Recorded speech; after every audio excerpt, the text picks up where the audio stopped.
And to that piece of lieutenant that's always on his podcast, bash us, him.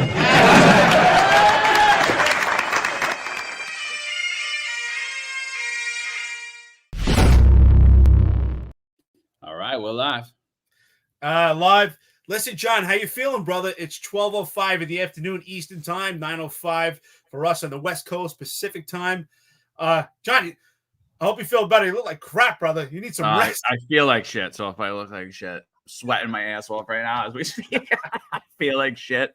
I don't know, bro. It's that time of year. Kids are in school. You know, they bring home the plague. They have the sniffles. I get the plague. You know, it's the same. You know, same. It's time to build up my immune response. You know, so Unfortunately, retirement, there's no unlimited sick. But don't worry, you got antibodies. Are you gonna go out and get a booster? Yeah. We're going to talk about that one too, right? We're definitely going to talk about that one, you know. Yeah. Listen, it's 12:05. We're meeting for lunch. Normally we meet for coffee. Thank you so much for our friends that listen to the podcast adjusting to the time. John wasn't feeling well, so we're just pumping him up with some Advil right now and some boosters so we can make it through the podcast. So we're going to bring you our perspective, and we want to hear your perspective and your analysis also on the shooting in the subway in Brooklyn involving the NYPD with a mostly disturbed perpetrator. So let's just first debunk the bullshit right now. First, it was First, it was Eric Garner, loose cigarettes. Second, it's Michael Brown, a bag of chips. Third, it's George Floyd with a counterfeit bill. And now in the subway system in Brooklyn, it's $2.90 for a subway ride. Just more gaslighting, more perverse reaction that we're getting from the left to cause just complete chaos for their false narrative. And let's debunk it right now. Let's get it right into it, brother.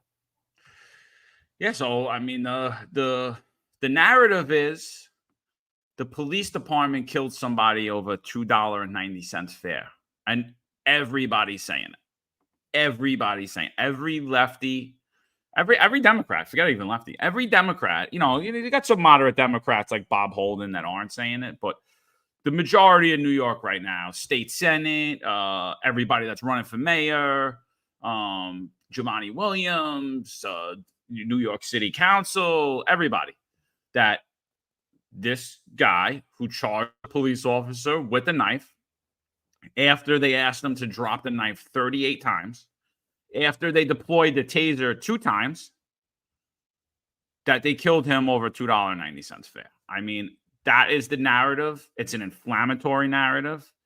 It's more anti-police rhetoric. It's looking to spark hate. And honestly, it's working. It's working. If any of you guys have been paying attention to what's going on in the streets of New York the last 2 nights, it's absolutely working.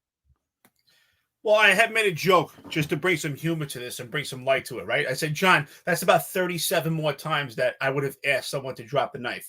And my point is, it's absolutely ridiculous. The lefties have no idea what this buzzword de-escalation means. They use this word. The de-escalation would be to fire when he's not dropping the knife. And what people don't understand is, we say this all the time, policing is not a one-size-fits-all. Policing is conducive to the type of environment that you're in. In a metropolis, in a subway system, you cannot let someone get out of your sights that's armed with a knife that's either charging you or potentially charging other strap hangers. That person has to be dealt with immediately. Goes back to what I always say. It's not one person. It's one entire incident. This person needs to be isolated. This person needs to be taken care of and contained. And sometimes it's not just possible. And unfortunately, because of the legislation, the politics, we have ineffective reaction by the police officers by trying to utilize an ineffective tool, which is the taser, which only is effective 49 at a time, which pretty much is a flip of the coin. You need to be in close proximity for that taser to be effective when all the stars are aligned. And yet you need 21 feet distance from a knife to keep yourself safe when you actually retract that firearm. Now, I had told the story here, and it's true. I had 2 adversaries, when I was at my building, I had to fight with them, and they had a knife on them. I did not have my firearm. And you know what? I'm just lucky to be alive, because a knife is extremely dangerous. And they used to do this test when I was in the Marine Corps. You would wrestle and you would grapple and you would have fake knives, and they would be painted with red dye. And you would see that no matter what capability and your training, that you would have red dye all over you and you would get cut. So, of course, these lefties don't understand the nomenclature and how dangerous a knife is, and they want to pretend that police officers should be some type of Batman or Superman hero and disarm somebody with that knife. It's absolutely fictitious, and it's bullshit. It's disgusting. It's honestly, it's disgusting. I think the latest data that came out, I think in the City or the Gothamist, I forget what paper wrote it. They said it's fair. It's only effective. No, it fails 40% of the time, meaning that it's effective 60% of the time. That's the latest data, but I mean, I don't think those numbers are anywhere near accurate. I don't think the failures actually get recorded properly. I don't think, I think there's a lot more failures than are actually reported. So, obviously there was a press conference yesterday. I'm going to pull that up. I don't think we really need to go into this article because in the press conference, basically what they state is that the cops told the guy to drop the knife 38 times. Press conference was, I'm not going to say that these are competent individuals, and I'm not going to say that anybody deserves to be on there, with the exception of the now interim police commissioner. I think all these people are low integrity people. I think they should all be removed from the New York City Police Department. I said that in the past. I think you will see a lot of them gone from the New York City Police Department in the coming days, in the coming weeks, and in the coming months. But you saw a totally different press conference than we've seen.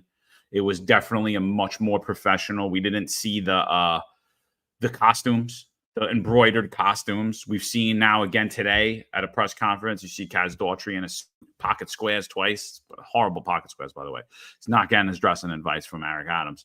Yeah, I think you see a little change in the New York City Police Department.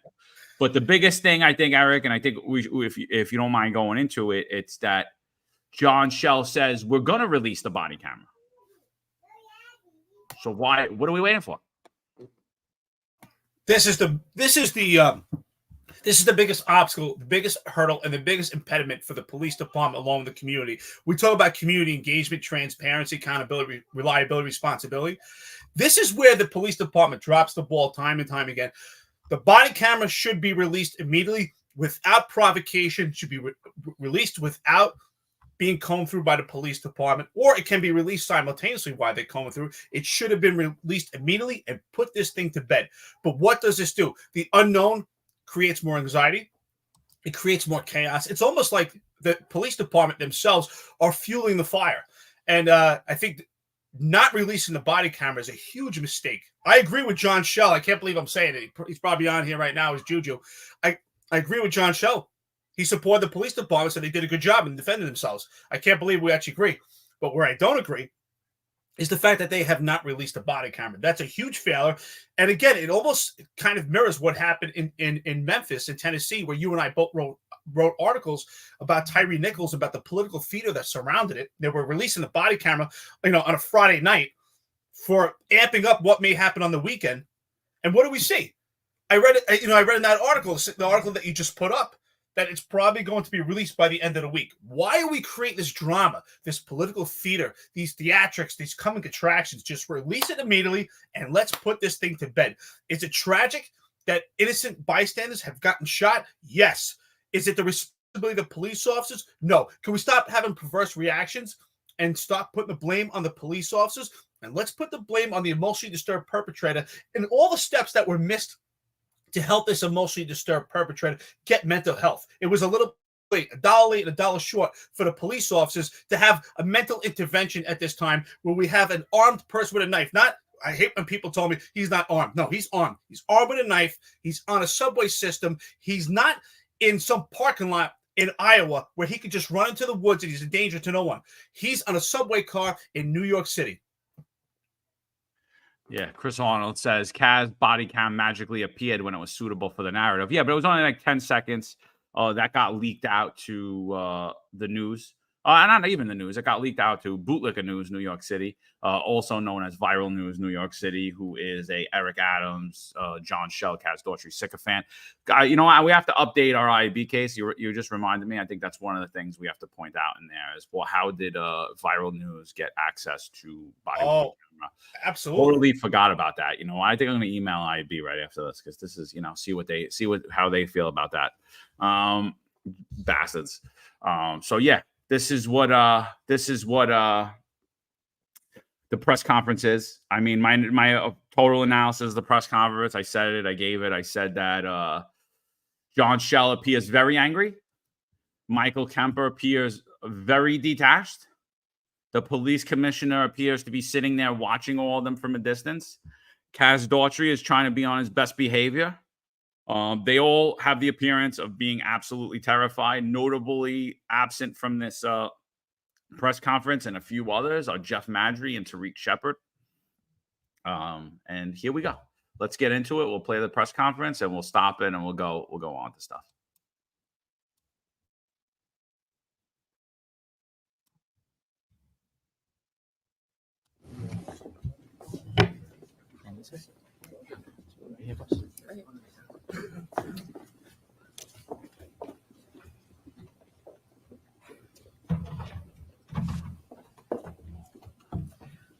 Good afternoon and welcome to One Police Plaza.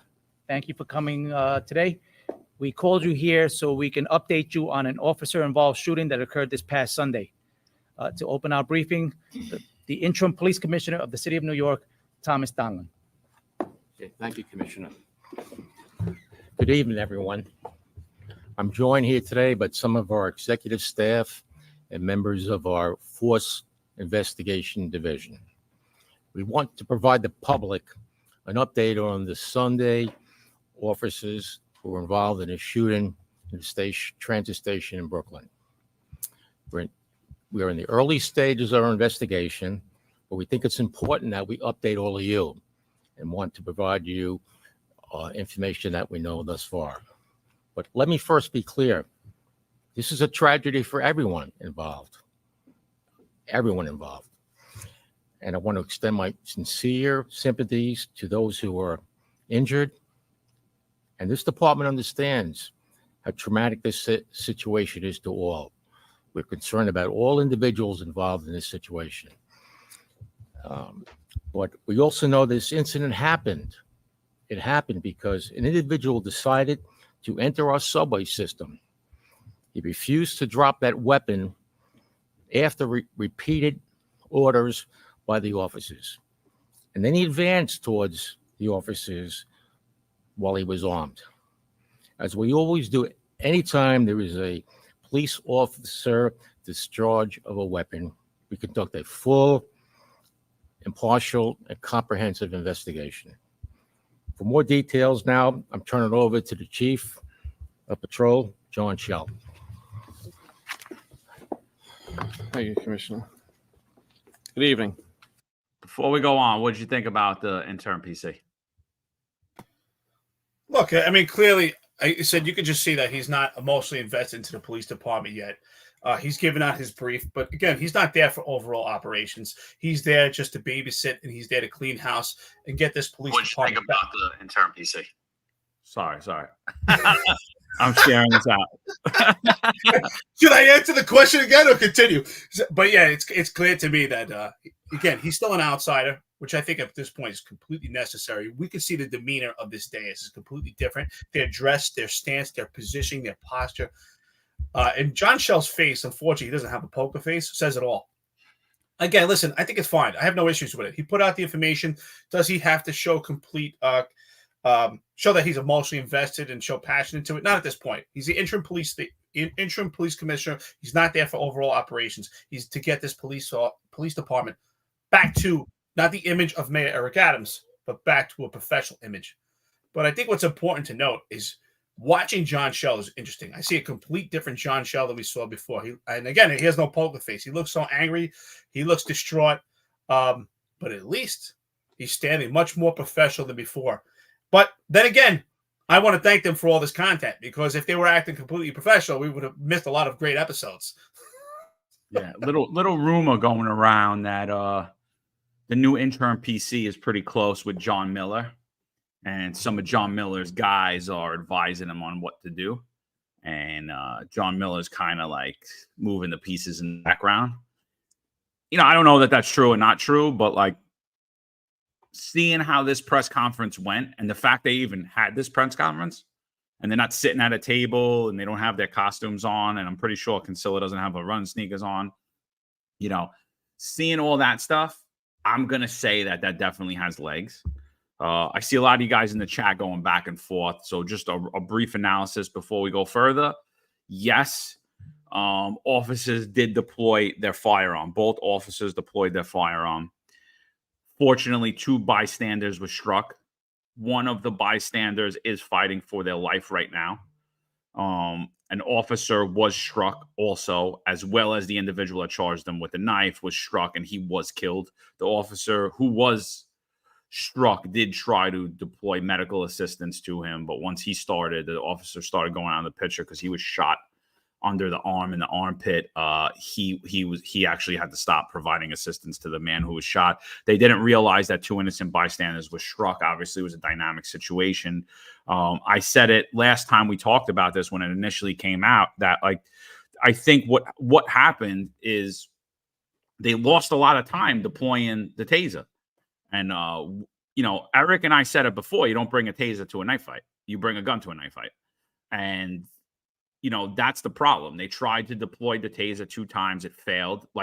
Every video we show on here, and we're not picking out the videos that fail on purpose. We're not. If the taser works, I'll be more than happy to show where it works. But we show the most dynamic videos that happen, right? And so this is a dynamic situation. When you see this body camera, you're going to see how much time they lost. And I didn't even see the body camera, but I'm going to tell you right now, when you see this body camera, you're going to see how much time they lost trying to deploy that taser. And then they shot haste. And that caused innocent civilians to get struck. They should have immediately went to their firearms. So I don't agree that you don't fire a gun. Sometimes you have no choice but to fire a gun. That individual left the officers no choice. I'll tell you right now, I never went for my taser if somebody was holding a knife. I went for my gun. So I just want to say this, right? I think in simplest terms, John, you and myself have been the most analytical of what de-escalation is. And this buzzword that's utilized by these lefties of de-escalation is a complete misunderstanding. And it's also a false narrative that's provided to the public based on the Dunning-Kruger effect. And the fact is this. The lefties in their mindset and what they put out to the public is that de-escalation is time is on your side and waiting things out. And again, what they don't understand is that this is a metropolis. And what you and I have indicated, and I think our friends and listeners on this episode right now would agree, especially those with a law enforcement background, that sometimes de-escalation is immediate action. It's striking first. Because especially in a metropolis in a subway car, you need to keep your sights at all times on an armed perpetrator as innocent bystanders are in their wake. So this idea that de-escalation is to always wait, time is on your side, is a complete farce. And I think what happens, unfortunately, is police officers do not think like normal human beings, especially in the NYPD. And I have given this analysis before. Remember, John, I said, when you're Joe Schmo before the police department and they inject you with that idiot pill, you think like a normal human being. But when you're a police officer, especially in the NYPD, and you have all this liability, you don't think like a normal human being. You think about CCRB. You think about being sued. You think about being persecuted. You think about being prosecuted. You think about endangering civilians. You think about endangering yourself. You think about endangering the perpetrator. You think about what tools you're supposed to utilize because you have to be in accordance with the New York NYPD patrol guide. So all these thoughts are going in your head. You don't think like a normal human being, because a normal human being, despite what these lefties want to put out, because they've never been faced with someone armed with a knife, and it's a scary thing. A normal human being will say, this person is armed with a knife. I need to take this person down, and I need to help others and help myself. But we don't think like normal human beings because we're in the NYPD and under this legislation, the politics and the media and the optics that we live in, it's just not normal. These police officers, the fact that they had to say 38 some odd times to drop the knife just proves what I used to tell to my police officers as I used to train them and say, unfortunately, when you're faced with an armed adversary, you're stuck. You're stuck and you're frozen, and you're dictating when you're going to fire that shot based on your adversary. And it's not about, and sometimes, I would do this thing, not to just keep going on, John, but I just want to show, I used to do this kind of training where I would show one of my police officers with a fake firearm and someone else with a fake firearm and aim at each other and say, okay, ready? On the count of 3, point and fire. And I would say, who would win? And they would say, oh, this one wins, that one wins. I say, bottom line is, no one wins. No one wins if you're waiting for someone to shoot. And if someone shoots at you and you get shot, you did not win. Same thing with a knife. If you wait for that person to stab someone or stab you, no one wins. So sometimes the de-escalation is the preemptive strike and immediate action. Yeah, I know. I agree. So the de-escalation sometimes isn't what the libs want to see. So, I mean, it is what it is. You know, it is what it is. Sometimes in words and in actions. I agree 100%. All right. So you see John Shell here. Again, you see his inner turmoil, right? He comes up. He's breathing heavy. Let's see what John Shell's got to say. I just want to reiterate what the police commissioner's sentiments were. Just a tragic incident for everyone involved. And we wish everybody a speedy recovery, and our prayers with everybody. You know, we're human beings. We have families. Okay, this is a tragic situation. Our prayers go out to them. I also want to state some of the narratives that are being discussed for people who know better. A narrative that we shot somebody over $2.90 fare, which is wrong and quite frankly irresponsible by those people. Before I take you through a two-part timeline, because this timeline is two parts of the events, I just have to share with you one statistic that in context speaks to this incident. Our last use of force report, we responded over 170,000 calls for service as it relates to people in mental stress. And in less than 1% of those times did we have to use force. And even less than that did we have to use deadly physical force. That speaks to training, judgment, and the most restrained police department in this nation. Our officers try everything to de-escalate these situations, to help people in mental stress. But we are not perfect, and every situation is not the same. It is different. We now know that we had two interactions with Mr. Mickles that day, about 10 minutes apart, by the same police officers in the same station for the same offense of fare evasion. The first incident occurred approximately 10-3, where video shows Mr. Mickles jump the turnstile right in front of the two officers, at which time they followed him onto the staircase. They asked him to leave. They didn't use any enforcement other than to ask him to leave. And Mr. Mickles left voluntarily back through the turnstile he just jumped. But I must add, for some reason, when he left the station house, he took that knife out and opened the blade as he was exiting the station house. Our cops in this situation did what we asked them to do. They used discretion, they were on their post, and they did their job. The second incident initiates around 3:05 p.m. in 8 seconds. And in totality, this incident ends at 3:07 and 34 seconds. 2 minutes and 26 seconds. 2 minutes and 26 seconds of a complicated, fast-paced, stressful situation involving a person in mental distress, involving a person armed with a deadly weapon, involving an oncoming occupied train, involving an 8-foot wide platform, and in a moving train, like I stated, on an elevated platform. 2 minutes and 26 seconds. The following I'm going to describe to you is depicted on body-worn camera as I walk through the story. At 3:05 and 8 seconds, Mr. Mickles enters the train station a second time, and this time he doesn't jump the turnstile. He walks to the gate that was open, helping a woman. The officers quickly start to follow Mr. Mickles, and on body-worn camera, the officer states, "Be careful, he has a knife." I might add that on camera in the station house, that knife is in his right hand, folded in his house state train station. Thank you.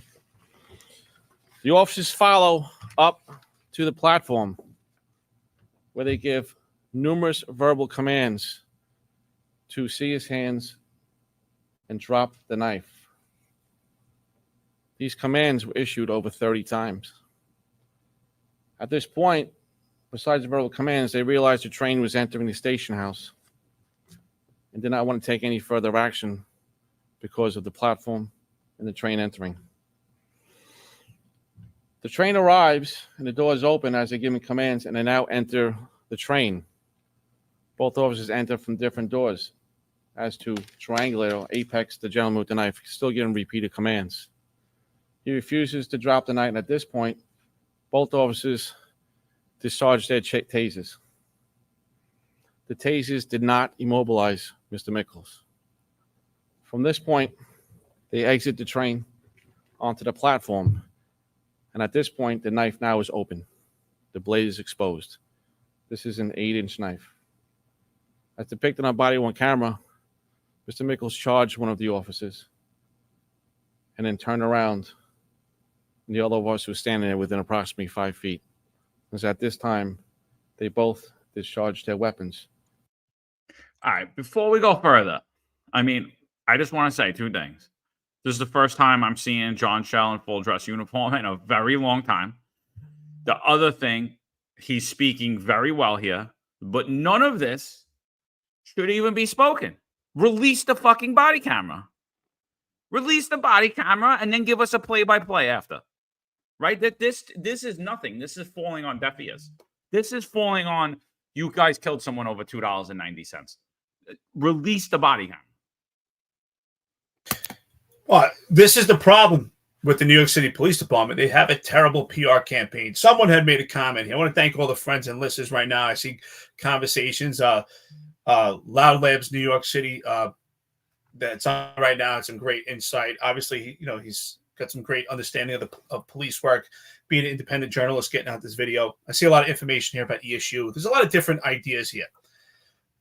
But what the most important thing is, the body camera should be released immediately. And John, I'm 100% agree with you. Just as we are giving our perspective and analysis of this incident, that's what should be done. If anything, play the body camera in the background and give your perspective and analysis. But the fact that they don't release the body camera, it gives the optics an illusion that possibly the police department's hiding something. And the reason why I'm saying this is because someone here had put a comment that, hey, maybe this video is being doctored up. I can tell you absolutely not. It's not being doctored up. However, it does give the illusion and appearance of that. I agree with you.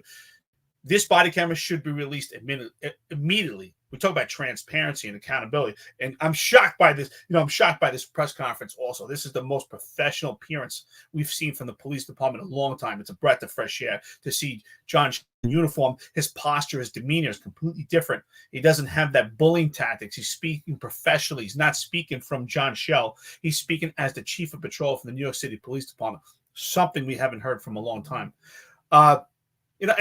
John, at this point, I think the police department has completely failed the public and failed themselves by not saying we. That's what I expect from leadership. We train our police officers to maintain 21 feet distance from someone armed with a knife. We train our police officers to deploy tasers or firearms. We train our police officers to do A, B, and C. We never hear enough we. And that's what I mean by leadership.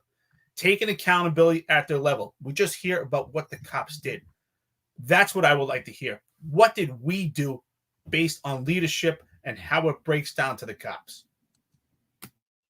100%. Let's go further in the press conference. He's going to give a little further details. But again, I'm just going to say one more time. Cabot, I see you keep saying, why didn't they call ESU? ESU should have already been en route. I've called ESU. I'm sure Eric has dozens of times. Unfortunately, especially in transit, it takes a very long time to get ESU, depending on where they are or if they have something else. There's only a few units throughout the whole city operating at once, and they're very short-staffed as well. So I agree with you. Yes, call ESU, but I don't think it would have saved him when he's charging you with a knife. There's not too much you could do at this point. But I agree with everyone on here saying, where's the body camera? Let's see the body camera. I'm with you. And I don't like this. The buildup makes it worse. The buildup waiting for now. I get they have to blur out the blood, and there's some things they have to blur out the faces, and it could take a little while. But considering they have 90-something people in DCPI, they just transferred a ton of guys to Kaz Daughtry's drone program. All of these different things. They have enough people to blur out the faces and do all this. This video should have been released within 24 hours. Striking Mr. Mickles. As this happens, they immediately go into life-saving measures by applying pressure to his wounds. But Officer Mays quickly realizes he's losing strength because he's also shot under the armpit. And thank God it did not hit any vital organs. He was handcuffed. As all the officers arrived, passengers alerted the other officers that we had other victims shot on the platform. Those victims were rendered aid and removed to area hospitals. This incident, like I stated earlier, happened in 2 minutes and 26 seconds. There were approximately 10 people on a train that during this, I failed to mention, the officers were trying to get those people to train as they were dealing with Mr. Mickles. The situation is tragic, as we mentioned earlier, and our prayers go out to the families. This is fast-moving, fast-paced, and a stressful situation, and we did the best we could to protect our lives and the lives of people on that train. We will release the body-worn camera in the next couple of days to further be transparent in this incident. However, again, we must correct the narrative that is out there that we went to that train station and shot someone because they did not pay a $2.90 fare. That is just not true, irresponsible, and wrong. To date, Mr. Mickles is being charged by the Brooklyn District Attorney's Office as the following: attempted assault in the 1st degree, 1 count; criminal possession of a weapon, 4th degree; menacing, 2 counts; theft of service, 2 counts. Our hearts and prayers go out to everyone that's hurt in this tragic situation. And with that, I'll open up questions to anyone who might have. All right, we're going to start off with Tony. You had Tony Cole, ABC7. So I'm going to talk to the body-worn camera piece of it, and I'll pass it to Chief Griffin as we got the knife back.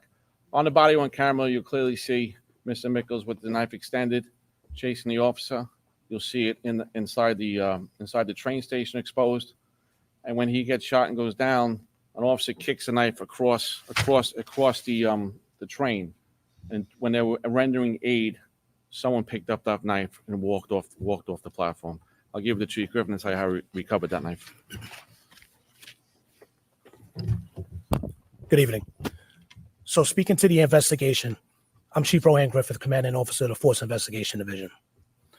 As we initiated our investigation immediately after this charge took place, as Chief Sell said, it became apparent through the investigation that an unidentified male removed the knife from the scene. And that was because the officers at that time were tending to not only the individual that was struck, but also our officer. Now, armed with the knowledge that this knife is not present at the crime scene, we immediately commenced an investigation into the whereabouts of this individual and his identity, and also the location of the knife. In less than 48 hours, based upon our information that we put out, as well as our investigation, we were contacted as to the identity of this individual and his location. We met with that individual. We were able to obtain a statement that concurs that he was in fact seen and also did remove the knife.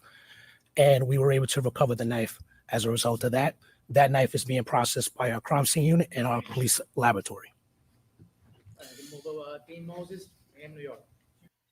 You know, John, watching this, it's almost like it's unrecognizable. I'm looking at this press conference right now. It's like, who are these people? I forgot what it looks like to see what a professional police department press conference appearance is for the public. I mean, who are these people? John Shell, when you have an opportunity, Juju, to take a look at this and ask yourself, who is that guy? I mean, the way he spoke, it's like it's a complete 180 from what we've seen before. It's amazing. I say it all the time. You heard me say it on this podcast, friends and listeners here. Leadership is the most important, valuable tool for an organization to thrive. It's the most responsible for when an organization crumbles. Leadership. I don't know, dude. He definitely has to go to therapy. You could hear him like he's having like mini panic attacks in between his thing. I'm not kidding. Like he Someone needs made that comment. He needs to what? Someone made a comment saying he looks like he's out of breath. No, I'm telling you, he's having like mini panic attacks on there. Like he needs to go to therapy, whether he knows it or not yet. The dude he needs. I mean, we've been saying that anyway, right? But He's how on funny his- was the chief of force investigations? How many times did he say investigation? 12. Based on our investigation, and then because of the investigation, so the knife that the man pulled, somebody took it. Somebody took the knife off the crime scene, and then they track down who took the knife. And they don't arrest him. I mean, so not only did he tamper with evidence, I mean, there's a few other charges there as well. Criminal possession of a weapon, obstructing governmental administration. There's a lot of different charges persons should be charged with. But it's like, you know what? It's New York. We don't charge anybody anyway, right? I don't know. I think bad call there. So I don't know who made that call. I think that's a terrible call. I'm not saying throw the book at the guy, but I think he should be processed. Well, it's a terrible call because that's a link in chain of custody for the weapon involved in that incident. That could actually hurt them when it comes to the actual case if it makes it to an actual trial, and especially a map hearing of evidence that could hurt them. With statements. AJ says, "I agree, John. You're absolutely right, brother." It's a terrible move. Chain of custody of evidence is so important, especially when it comes to a firearm or any weapon involved. That's a key link. I agree with you. Not necessarily we're going to throw the book at him because we want to get the knife back. And sometimes we may actually have to downgrade some of the charges just to get that knife back, because for the bigger picture. But so let's get back to this press conference. Let's talk about this. The professional image here is shocking. Even just his demeanor and his choice of words. And we don't see that tough guy posture from John Shell. We see a complete different image. That's why I'd be shocked. John had put out a fantastic post about unconfirmed reports about John Shell retiring and Chief Mandry. And if he was not to retire, I'd be shocked at this point. He really does. We know he's unhinged, completely not stable. And just again, he has no poker face. You could see it right through his face and his uniform. It says it all. The eyes, the face, they tell the whole story. It's telling a big story to me right now. They are very uncomfortable. Very uncomfortable. So I will say this to the interim PC, what he's doing right now, good job. Labro says body camera will put all this shit to rest. I couldn't agree with you more, my friend. There's no need for the song and dance and everyone questioning them anyway and saying, well, what's going on in the background? Release the body camera, right? It's for transparency. We're transparent. We believe in transparency, right? You say all that bullshit, show it. Release the body camera.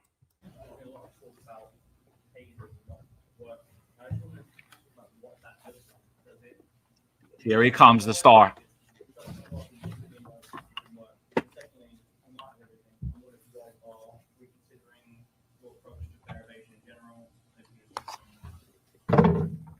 Going to the fair Yeah. All right. So again, Dean, I'm going to stress this again. This incident was not about fare evasion. This incident was about a person in mental stress armed with a deadly weapon and protecting our cops and citizens on that train. I just want to be clear with that. I don't want this. Is not about fare evasion. And as I demonstrated in part 1, they stopped him for fare evasion. They used great discretion and kindly asked him to remove himself from the station, and he did that voluntarily. Okay. Thank you, Dean, for the question. I actually bought. Thank God for Kaz Daughtry. We're still going to have memes. Sorry, Deputy Commissioner Kaz Daughtry, Deputy Commissioner of Operations. These are training. This is what the officers, when they go to training, learn how to use a taser. This is what they use. So this is not a real live taser, but these were the 2 tasers that were deployed on this incident that we're talking about on Sunday in the 7-3 precinct. This is going to be our taser. This is our T7. This is a newer model. When you activate this taser, it automatically turns on every single body camera 50 feet from this taser through Bluetooth. And where's the body camera? Was deployed twice, right? If everybody can look at the floor, you see there's 2 prongs, right? Now, when you turn your wrist, they get smaller. The officer had, I'm not sure the exact feet. That's going to be part of the investigation. But he deployed this taser not once, but twice. And before he deploys the taser, it's important to note that he told the suspect to drop the knife. Both officers, not once, not twice, not 3 times, but 38 times. 38 times he said to drop the weapon. They deployed the taser. That taser was ineffective. What I mean by ineffective, it didn't make contact with his body. I'm sorry, it did make contact with his body, but there are certain things that will make the taser ineffective. One, loose article of clothing. If he had like a loose baggy shirt, which he was wearing, it's not going to work. Very occasionally. This the probe when the connection. So if you look here, if I have this pointed to me, if the darts are really close, you can see here like the red and the green. If they're that close, that close to muscle, is not going to work because it's only going to work in that particular area. And he did pull out the actual tasers. Not only did he pull out the prongs. Hold on a second. I got some more. Not only did he pull out the taser prongs, all right? These are the two things right here. Hold on a minute. He pulled these directly out of his body. He froze up and pulled them out. When I say ineffective, that's what that means. It was ineffective. Not once, not twice, but 3 times he pulled these out of his body. So we are working with Axon, and they are developing new technology that we're looking at where I'm not going to say the exact model of taser, but it's supposed to be a little more effective. These tasers, when they do deploy and they do make contact, both prongs make contact with the body, it's 50,000 volts of electricity that goes through your body. But remember what he was wearing? He had a loose shirt on. He also had a book bag. We believe that one of the tasers, the prongs may have hit the book bag and then made contact with his actual body part. That's going to come out during the investigation. But before I close, I just want to say, my hearts and prayers are with the family from this incident, and it's extremely tragic. And when I briefed the commissioner that morning, this afternoon when it happened, immediately he asked, how were the victims and how were the officers? So my hearts and prayers go out to them. I actually spoke to Officer Mays today, and the bullet is still lodged in his body. And when I asked him how was he doing, you want to know what he said to me a little while ago was, how are the victims doing? How are the victims? Are they still going to make it? Can you please give me any information? Because nobody's telling me on how the victims are doing. So that just goes to show you that where his head is at. And this is the same officer on body camera when he shot the suspect is shot. He says, "I'm shot in my arm." You see the blood protruding through his vest and through his shirt. And after the suspect is handcuffed, he then takes his own hands with no gloves on and applies pressure to the suspect's wounds while he's calling for an ambulance. And he kept that pressure on for about a good 4 or 5 minutes until he couldn't do it anymore because it was hurting him. So that just goes to show you the level our officers are that he has, where he was still thinking about not only the suspect. And then when backup came, he immediately says, "Don't worry about me. Can we take care? I'm being told that there's other victims on the train that may have been shot." So he's directing resources to the other victims that are on the train. Thank you. Oh my God! First of all, the interim PC. I'm reading him, and you can see his face every time Cass says something stupid, which is pretty much most of it. He's like, "Get this guy off! If we could have a bubble coming out of his mouth, get this guy out of here." Sherry, I love you. I was thinking the same thing. She had made a comment. I was thinking the same thing as you. How cute that he had his little yellow tie and his little yellow pocket tie matching the tasers. Very cute. You know what this is like? You ever see that show, Curb Enthusiasm? One of my favorite shows. They talk about the kamikazes. He's like, "Yeah, your father really wasn't a kamikaze. He went down. Nah." That's what's going on with this guy. First of all, the press conference was going really well, and then it took a tank. Why did they have to have him up there? That was actually the most ridiculous thing of him trying to explain the tasers. Again, even if you wanted to explain the tasers, you should not tell them how the tasers failed. We failed. We failed because we've been teaching our police officers to face adversaries with a taser when armed with a knife because of the Civilian Complaint Review Board, because of the legislative body, because of New York City Council, because of the media, because of the optics. We have failed because we cannot properly train our police officers. But going forward, we will. And because of the de-escalation, the buzzword, we had too much time, and that's why innocent bystanders were shot. And make no mistake about this. This is an act of war. The police officers are in battle. It's not war like you think, when I served over a combat Iraq or Vietnam, but it's war. When you're on the train, you're faced with adversary and shots are fired.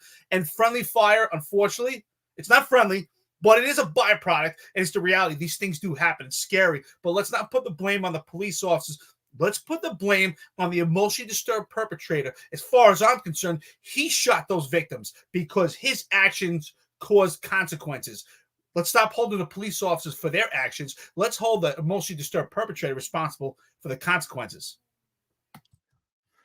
I mean, listen, it's, nobody wants to get shot taking the train. So, I mean, I see why people are concerned, and they have every right to be concerned at this point because you have these morons doing a song and dance. At least Shell's speech gave a little substance to what happened. Kaz Daughtry is just trying to play on your heartstrings like he always does. He never says anything of substance. Never. I don't even know why they give this kid the floor. It's like, oh, they all broke. He's still going with the props. He's bringing out the props. This didn't fit. This failed. You know what they don't tell you, though, is if this individual didn't get shot and those prongs made connection, that wouldn't have been a failure. That's not what they're telling. That's what you got to hone in on there is that, like, the recorded times that the taser works, it doesn't actually work just because it made a connection. So right now they're deeming it a failure. But Sherry said something in here, like, what are we left to think as the public when we just have, she didn't say these idiots, but I'm saying, like, what she sees these morons up on stage and they're doing a terrible job of explaining what happened. And not to blame them, because the simple end-all situation is show the damn body camera. You said it was for transparency. You said transparency relates to public safety. Release the body camera and let everyone decide for themselves. I got no problem with people being upset that 2 innocent people got shot on the platform. I'm upset about it myself. Could have been my wife. Could have been my daughters. It goes into the training. I'm a little upset that the officer shot another officer as well. I don't know that it was a training. I don't know. We can't really make a rational decision on what happened, any of us, because first of all, these guys that they have presenting have done nothing but lie to you for the last 2.5 years. They've done nothing but lie to us for 2.5 years. So I'm not just going to say, oh, everything that Shell's saying is accurate. I mean, the dude lied basically every day of the Eric Adams administration. And I don't blame anybody in the public for saying, we want to see the body camera, because I'll tell you right now, I want to see the body camera before I make a determination. But I'm going to say right now, without seeing it, I know police officers, I've done the job, you've done the job. I know they didn't go out with any intention to shoot anybody that day. And then I know that was a very dynamic situation and things didn't go perfect, because guess what? Things never go perfect. Things could always be done better, right? So, like, until we get the body camera, this is honestly, it's just creating an atmosphere for this. The cops killed somebody over $2.90. Oh, and by the way, they shot 2 other people and shot themselves on the train. It's like, it just makes the police department look like the incompetent morons. It makes them appear to be the same incompetent morons that are representing them on the stage right now as the New York City Police Department. Well said, brother. I mean, you're right. You're absolutely right. No matter what we do with this episode of the podcast, honestly, this podcast could have been about 10 seconds. It could have been basically this: release the body camera, have a good day. But the reality is, that is the problem. That's where they miss the mark. And it gives the appearance that they're omitting information or that they're doctoring it. Release the body camera.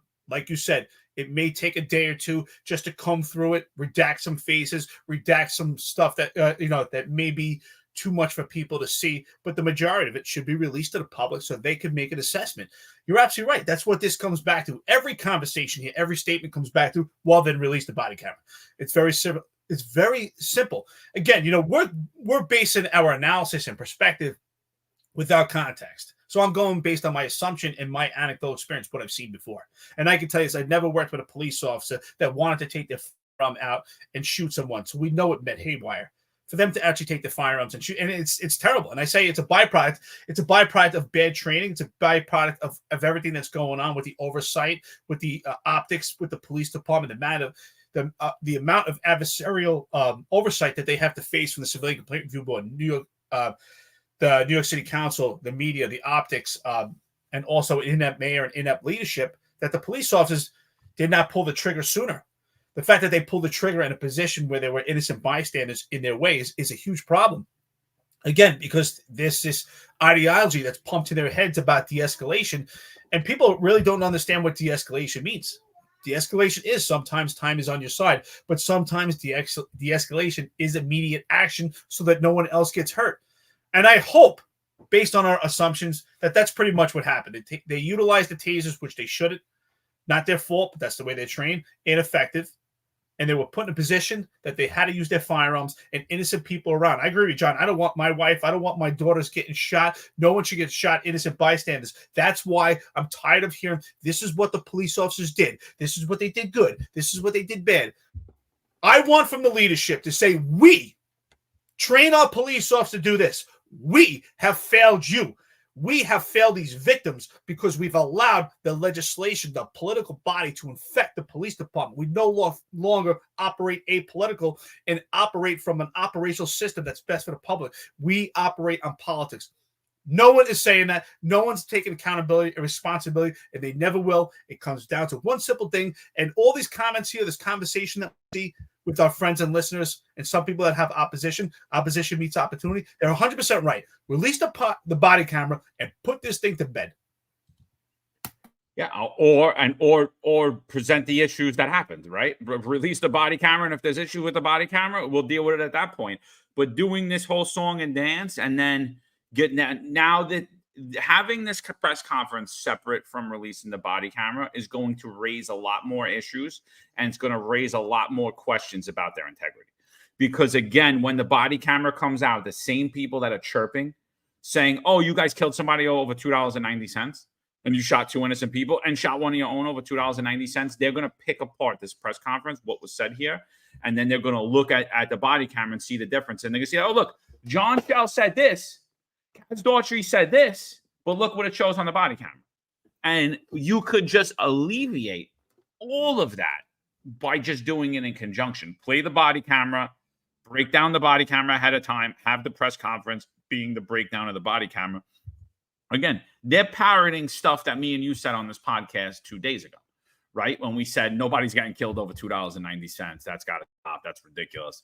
It's absolute a joke. So, they're 2 days behind as usual, and they're a day late and $1 short because they don't even come what they could come to debunk the whole thing, which is the body camera. And again, if there's something to not be debunked and there were failures, let's get that out in the open, right? Because at that point, that is still going to provide transparency and still give the public trust in the New York City Police Department and the messaging coming out in the New York City Police Department, which, by the way, they've lost in the last 2.5 years. And again, I'm going to say it one more time. If they had any integrity, they would have all stepped down with Ed Caban instead of leaving him out like he was the only one that knew what the hell was going on. And he's the only one that got his phone taken because they all got their phones taken. Let's go on with this press conference. Earlier this year, your deputy chief testified to the FDA about how effective stopping everything was in getting illegal weapons out of the system. I think it was 44 total guns at that point. 24 of them were put in NYPD custody at those stops, so more than half of them. Do you have updated numbers on how many guns you've been able to take out of the system because of stopping people at that point, and also do you have numbers possibly for knives or other weapons? I do, yeah. So first of all, thank you for the question. So far, year to date, from January 1st up until this Sunday, there were a total of 46 firearms recovered from perpetrators in the New York City subway system. That's versus 35 last year. That's a 31.4% increase. Out of those 46 gun arrests, 24 of them came from a fare evasion stop. And that's versus 20 last year. So 24 gun arrests straight from fare evasion versus 20, or a 20% increase. As far as knives, just under 1,593 knives recovered in the subway system this year versus 1,032 last year. That's a 54.4% increase versus last year, just on the knives. And 490 of those knives were recovered from fare evaders. Thank you. All right, we're gonna do 2 or 3 more. Mark Garcia? You mentioned the body worn camera video.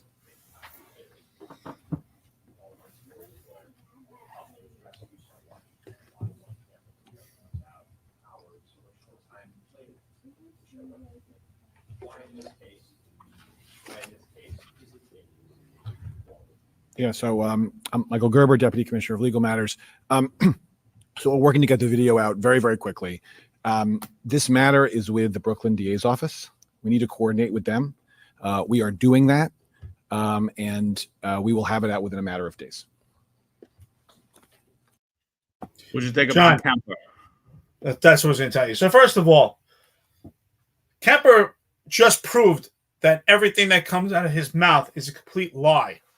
So he testified to the New York City Council during a hearing, which we had put out on this podcast and also on social media, that 97%, possibly more, a little bit more than 97% of interactions that involve fare evasion, that the perpetrators, or you could, if you want to call them just fare evaders, were not frisked or searched. So if that's the case, how could we have a 52% rate of 24 out of 46 firearms were from fare evasion stops? It doesn't even make any sense.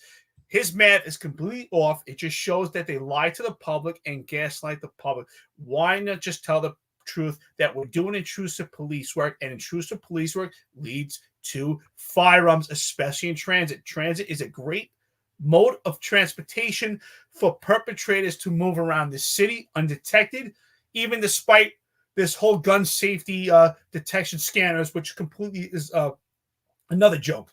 But again, just shows that Michael Kemper is constantly gaslighting the public. That's a complete lie. He's telling you 24 out of 46, which is a 52% rate, and yet in correlation to a 97% rate of fare evaders that are not even frisked, that are not even touched. Another complete lie. Debunked right here. Yeah, I mean, and then Dan Romania, Dan, what's up, brother? He says, no matter what we put out, the crazy Marxists will never care. It's all about going after the police. All these kids protesting in the streets have been indoctrinated by academia. I agree with you. I think you won't alleviate the protests because they're not organic anyway. All these protests are paid and bought and organized. Like, these people are making money to go out and protest on New York City streets. I'll bring in some of the footage after we're almost done with the press conference. I think, but the major problem is, New York City thrives on low information. It thrives on low information voters. It thrives on a low information public. And I mean, look at the news stations that you have in New York City. They're awful. They're awful at giving you actually what happened. They have the worst takes on absolutely everything.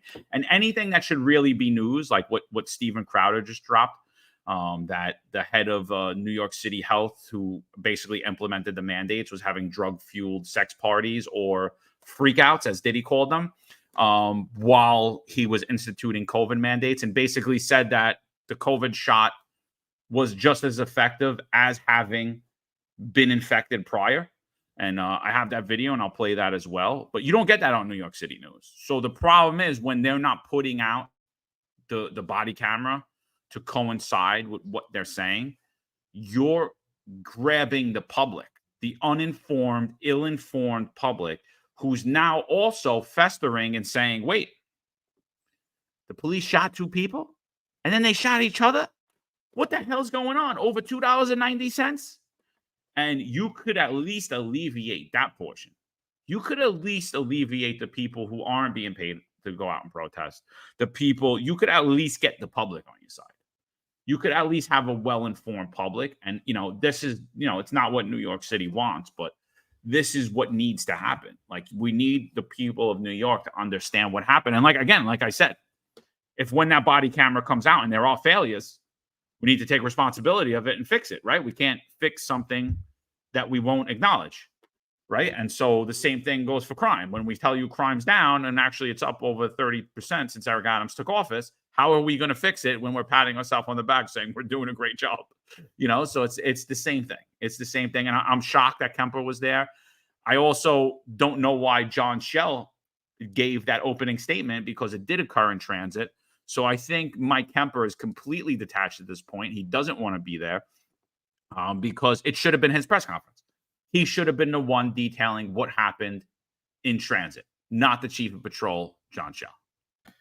Oh, you're absolutely right, John. You hit the nail on the head. When I was in the Marine Corps, we used to say that when someone is on their way out, they're being transferred, we used to say that they're already on the bus. And that means they already have one foot on the door. And they're no longer is their mindset with that unit or with the police department or whatever they're doing. So clearly, Michael Kemper is already on the bus. So he shouldn't even been at that conference if his head is not in the game. If John Shell is actually going to give this press conference, and he should have actually indicated that. The reason why I'm giving this press conference right now is Chief Kemper is actually in transition, leaving the police department, and we're weaning him down. And right now I'm taking over with this investigation. But again, they're not transparent. They have a horrible PR campaign. Tabitha Foster, you've been pretty active as a listener and friend to the podcast. We appreciate it. She says, and we've said this numerous times on this podcast right now, but you're 100% right. And I get it from that position. By the police being combative, it adds more fuel to the narrative that the shooting was over $2.90. Just state the facts and let the evidence speak for itself. Release the footage. You're absolutely right. I think that's a fantastic comment. That's what we're talking about here. Just release the footage. Then if you want to give police perspective, because maybe people will find it convoluted or they won't understand exactly what they see, that would be the opportunity to show the body camera and in real time give your perspective, unlike what we're seeing now, because now I think what people have now is actually more questions.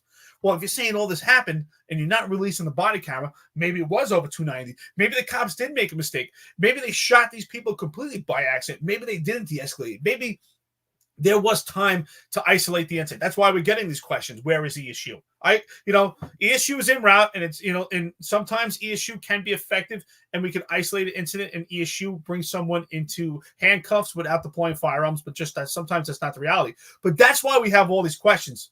We have all these questions because the shadow of doubt, because the body camera's not there. So no matter how many times we do this episode, it comes back to why don't they release the body camera footage? Yeah, all right, let's finish up this press conference. Guys, do us a favor. That's 676 people on here. We're going to go for about another hour. We're talking about this. We're going to try to get to the Crowder video. If we don't, we'll bring that to you tomorrow live at 8:05. Sorry for the delay today. I still feel like shit, by the way, but we're fighting through it, still having fun. Glad all you guys can make it. If you guys could just do us a favor, like, subscribe, share out space, just where we get more people in here and then move us up in the rankings. We appreciate it.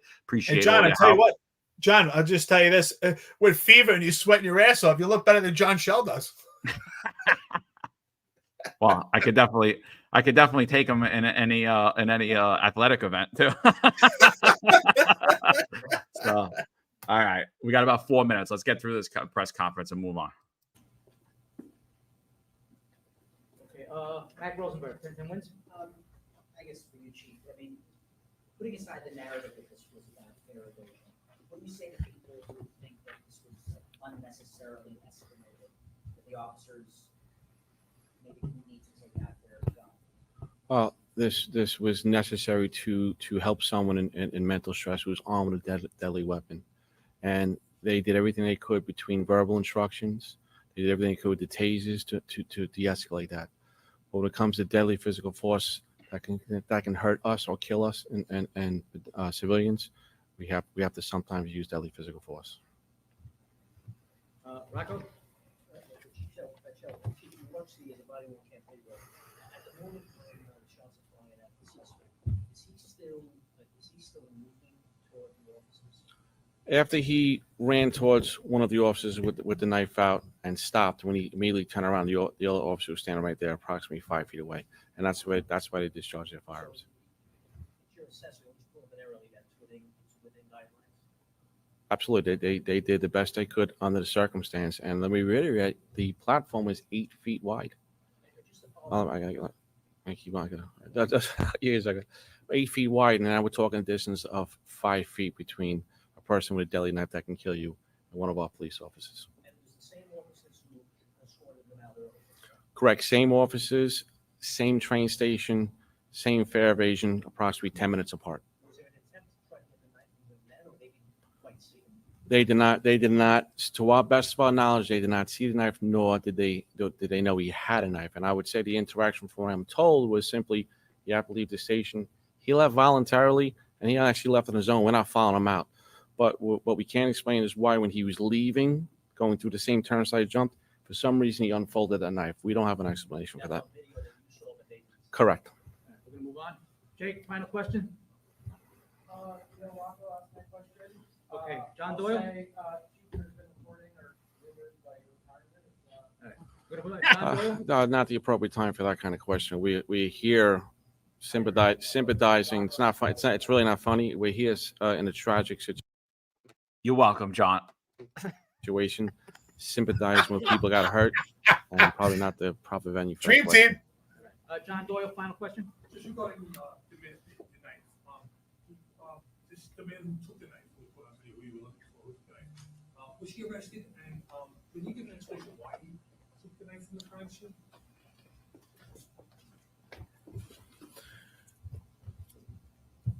In regards to the individual that took the knife, he was temporarily in custody. It was our determination that he would be released from custody. And he did provide information as to why he picked it up. But the specific statement that was made, I don't think is appropriate at this forum. What was that? Can you summarize why he did it without getting specifics? Why? I don't believe that he knew the individual. I believe that he just wanted to remove the knife. Just one more. We're just gonna conclude with a statement. I'm just gonna I forgot to mention one more thing, that there was 15 cameras at that station, and there was also cameras on the train that I love captured Kaz. incident as well. That's it. Thank you. Right. Thank you everyone for your time and attention. Thank you. The memes make themselves, brother. He is The a memes make child, themselves. bro. He is a child. Honestly, like, dude, like, the press conference is over. Nobody wants to hear you, dude. Unbelievable. Yeah, absolutely. So sum it up real quick. I mean, release the fucking body camera. Everybody's waiting for it. Release the body camera. What are we doing? That's what I'm saying, dude. We listen. We just did an hour and 7 minutes of this episode, and pretty much we could say for an hour and 7 minutes, we could say over and over, just release the footage. But again, what was Kaz Daughtry doing there? Like, back and forth, trying to get on camera. I was like, honestly, it was painful to watch that whole thing. And watching John Shell, just, it's so fake. Like, it hurt to watch it. Like, he looked like someone else. It's more professional, don't get me wrong, but it looked like someone else. Like, man, he looked like he was dying inside. Like, it hurt to watch John Shell, man. I feel your pain. You can't be yourself. No, I mean, and all they're doing is they're just creating more and more problems on the streets. And it's, there was basically a riot outside the 7-3 last night. This was going on 7-3 precinct last night. It was a riot because they killed someone with over $2.90. That's the narrative that's going on. Chris Arnold says it best here. A premature presser with no body-worn camera is pointless. The rioters want to riot. This was a half-ass attempt to quell them. You're 100% right, Chris. I couldn't agree with you more. But this is going to be the result, and this is the last 2 nights, and each night it's getting worse and worse and worse. What's noticeable about these things is I don't see a PPO, Sergeant Driver, who used to wear a white polo shirt and run around here in the middle of the night. I don't see him out in the streets anymore. And very noticeable, the last 2 nights, Kaz Daughtry was nowhere to be found while all this was going on. They were actually letting the commanders, the borough and the precinct commanders, run the show and not attempting to micromanage them, having someone that is inexperienced micromanage them, I should add. I'm amazed, and I knew this would happen because leadership changes everything, and we're seeing in seconds, in real time. It's literally in a matter of days. We've seen a 180 of the police department change. Is it completely back where it needs to be? No, but I can tell you what, in opposition to Eric Adams, it's a far better image of what we've seen before, and we're starting to see that the system can work. Not 100%. We have a lot of work to do, but we need to let the cops do their job. We need to let the commanders lead on their level. It doesn't always have to be Kaz Daughtry at the forefront with John Shell running around like two hooligans, that are more interested in media and being celebrities. Let the police department run its system. It's supposed to be a paramilitary rank structure. Let that rank structure play out. It was built a certain way, a pyramid, for a reason to have a vision. So I have this question before we go into this, John. How much longer do you think Kaz Daughtry will no longer be at these press conferences? Because I would put I'm betting my money that you won't see him at these press conferences pretty soon.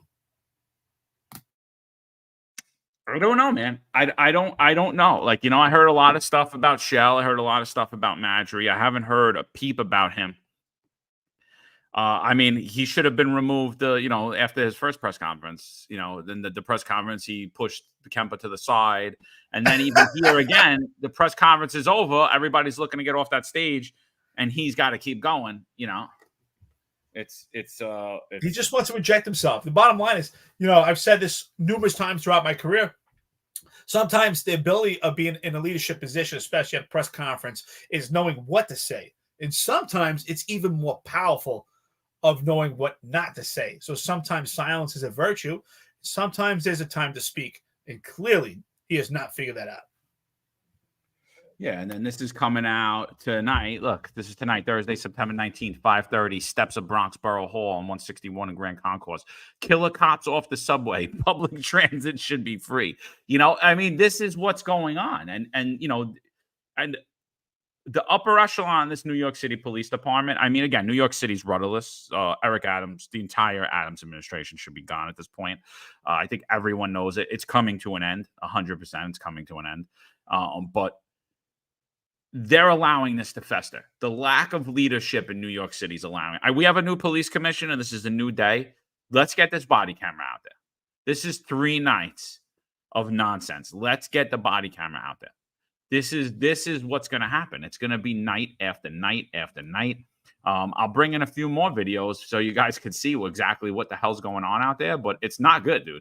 It's not good. And a demoralized, diminished police department. It's incident after incident after incident where these cops are really being outnumbered, and it's going to lead to even more problems. Look at this. Look at this. This is every night. And by the way, you always see the same guys, right? You always see the same community affairs sergeant. You always see the same chief. You always see all the same people doing all the same things. And it's like, how often before all these guys have over 20 are like, you know what? I'm done with this. I'm not doing this anymore. Like they're letting this happen on purpose. These guys are morons. I don't even want to deal with this anymore. I'm getting CCR beat up the yin yang. You're being, the New York City is being taken over by paid agitators. Well, clearly the lefties don't understand de-escalation. But I would say the police department on the leadership level doesn't understand de-escalation as well. So, listen, I've been at these riots for George Floyd, and I can tell you there are people that legitimately protest. They believe in their message. They believe that the police are bad, and they legitimately believe it. They want to protest. But then you have these people that are just paid agitators that are taking advantage and overshadowing and turns into an all-out riot. So I think that the leadership does a terrible job of de-escalation, because we'll say it, we've said 100 times on this podcast right now. I'm going to say it again. The de-escalation would be the release of the body camera footage. So can you, John, honestly, at this point, can we really disagree with these lefties? They're kind of right? If you were a lefty and you thought to yourself, well, they're not releasing the body camera footage, and you had this image that the police department's bad, they're all corrupt, they all do everything wrong, they doctor everything, you're going to think, well, maybe they did kill this guy with $2.80. Why not just release the body camera footage, and you wouldn't have us protesting and riots in the street? Phil Maloney, thank you, brother. $5 to the podcast. Listen, thank you to the friends and listen to the podcast that are on here right now. I see the conversations going on. You're weighing in with your opinions. We really appreciate it. Can you like and smash that button? Thank you so much. Lyle Lives New York has been telling the other listeners and friends of the podcast to like and smash that like button. We really appreciate it. How many people do we have here right now watching, John? We got 718 people on here. All right, so we're a little light today, but it's a great conversation. Let's keep going. I think the bottom line is that the de-escalation would be the release of the body camera footage. So, poor Phil, thanks a lot, brother. We appreciate it. Who was it? Oh, Paul, New York City. He says the DA is holding up the body camera footage, right? Evidence, because what happens in a police involved shooting, the DA has to review it because although they're cops, they still face the possibility of being indicted for shooting someone. I mean, that is the reality of being a cop. However, the ultimate authority really doesn't come from the DA on that. It's evidence, 100%. It's criminal evidence, but it's at the discretion of the police commissioner as to whether or not body camera footage will be released. I think it's a failed policy. I don't even think it should fall on. I don't think it should even fall on the DA. And I'm not sure that it does. I'm pretty sure that the ultimate authority of whether body camera gets released is the police commissioner. They're sitting up there telling the public that the officers did nothing wrong and that was their last resort. And I'll take their word for it. Even though when it comes to crime statistics, when it comes to things further down the chain, when it comes to what a rate is, they've lied to us time and time again. I'll take their word that, it seems like a dynamic situation from everything that's being reported. It seems like it's a very dynamic situation. I could see how things could go haywire to the deployments of a taser and then leading to shots being fired in a haste and numerous people being injured. And it's being reported now that one of the civilians is actually brain dead. So I don't even see just the lefties being upset about this. I think everybody's upset about it. And it's just brewing. It's just brewing insanity. It's just allowing all of this to fester. Right now, again, a lot of these people here are ill-informed or misinformed. Are there paid agitators in here? 1,000% there are. 1,000% there are. But they're not the majority. The majority are ill-informed or misinformed. They heard the cops just killed somebody over $2.90. And easy way to get off that narrative is to show people exactly what happened, and we're not doing it. Mickey Murphy makes a great comment. Thank you, brother. I remember you guys saying when you became a cop, you become closer to being a criminal and going to jail. So true. Well, absolutely. When you become a cop, you're under extreme amount of scrutiny, and you're actually closer to jail when you wear that badge because of the optics and the political persecution in pursuit of police at this time, which is why the release of body camera would debunk all the narrative, the false narrative, the gaslight that's going on to cause this perverse reaction so that the police department is favored in their response. Because John and I are pretty confident that the police officers did their best to respond appropriately. I mean, the fact that they had to ask 38 times for an armed adversary to drop the knife. I mean, how many times do you want the police officer to do that? It's absolutely ridiculous. I mean, they have to monitor an adversary, a violent perpetrator who's emotionally disturbed, monitor the subway car that's full of passengers, monitor a platform that's full of passengers, all the obstacles that are in and around them, the obstructions, just the position that they're in, being in close quarters in a subway. This is absolutely insane. But again, you're right. Words matter. Words really do matter. And the fact that the police department's put out this information and it's just words without the body camera leaves too much room for questions, and people get more upset, more anxiety, and more anger continues without the release of the body camera footage. And I understand what someone's saying about the DA, but I would be in opposition to that because former police commissioner Ed Caban actually agreed and signed off on an amendment that allows the Civilian Complaint Review Board to get this body camera footage immediately upon request, as in comparison to before, where it required the release of the Forced Investigation Division after a full investigation. So the Civilian Complaint Review Board is going to have full access to it. Why not give it to the public? I agree. And then, Paul brings in that, the DA probably said no arrest on the dude with the knife, too. But again, the DA squad wasn't investigating that. Yes, the DA is the lead. Yes, you will have an assistant district attorney assigned to that. But, they don't tell us when to drop onlines or not. They don't tell us when to drop onlines. I get that it will fall on ultimately on the DA if that's what happened. And I hope that is properly documented. But I think that an arrest was warranted there. I'm not saying let the DA could drop it down the line, but you're the case investigator on there, or you're testifying. I don't want to be sitting up on that stand explaining why I didn't arrest him. You know, I don't want to be sitting up there. Oh yeah, you know what? The knife got taken off the ground. We have all the video of this guy taking the knife. Why did he take the knife? I don't know. He tampered with evidence. We lose fingerprints. We lose DNA. We add DNA. We add his. God knows how many other hands touched it. It's basically the evidence is tainted. So, and now the person that tainted the evidence, we did nothing from. We're just in the chain of custody. We documented it. We detained him during our investigation, right? How many times did he say investigation, the guy? But like, I don't know. I don't want to be on that stand with that. I'd rather say, well, the DA ultimately decided not to draw that case up. I arrested him. I observed this on the video. Here's the video. Is that the other thing? This person tampered with the evidence. This is what happened with the knife when we got it down to the labs. I'm going to say right now that knife has a very good chance of being suppressed in the hearing. That was my point. That's what I said earlier.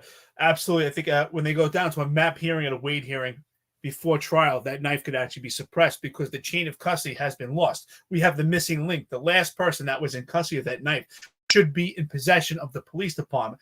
We should have testimony from that person. There should be an arrest report. Doesn't have to be the largest charge, but it has to be something for a connection to this crime. Absolutely ridiculous. Great comment here by, I don't know who this is, TC Purvi Hayuga. If I'm saying it right, if I'm not saying it right, let me know. No one should be walking around with their faces covered. Absolutely. So we did a podcast where we talk about the face mask ban. And this is the opportunity to utilize it during a riot just as this, but people are wearing their masks to conceal themselves, to provide cover so that they can actually commit crime and actually carry out riot type crimes at this incident. So this would be a great opportunity to apply that. So, I agree. No one should have their faces covered at an incident like this. We're way beyond COVID. This is all out riot. Their faces should be exposed. Absolutely. You nailed it. Yeah, so all in all, we're going to see this again tonight. There's our good friends, Antifa, going insane about $2.90. There's video after video after video of the last two nights, and again, it's always the same faces. Now they're going to the 7-3. You think the 7-3 wasn't busy last night? You think they don't have better things to be doing than dealing with this insanity with their covered faces? And this is all, it's non-organic protest by fake people. It's honestly... And it's, I don't know. How long do you think it's going to take for them to release this body camera? Well, I can tell you this. It's obviously too long, right? Is there an actual measurement? Is it a day, 2 days, 3 days? I can tell you, I'm not sure.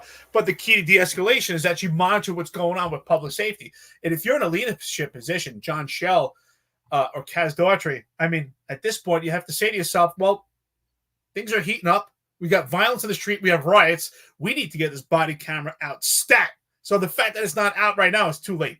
So is there a measurement? No, but you can monitor what's going on in the streets. And that's why it takes intelligence and it takes just great observations and good leadership. And at this point, they're $1 late and $1 short.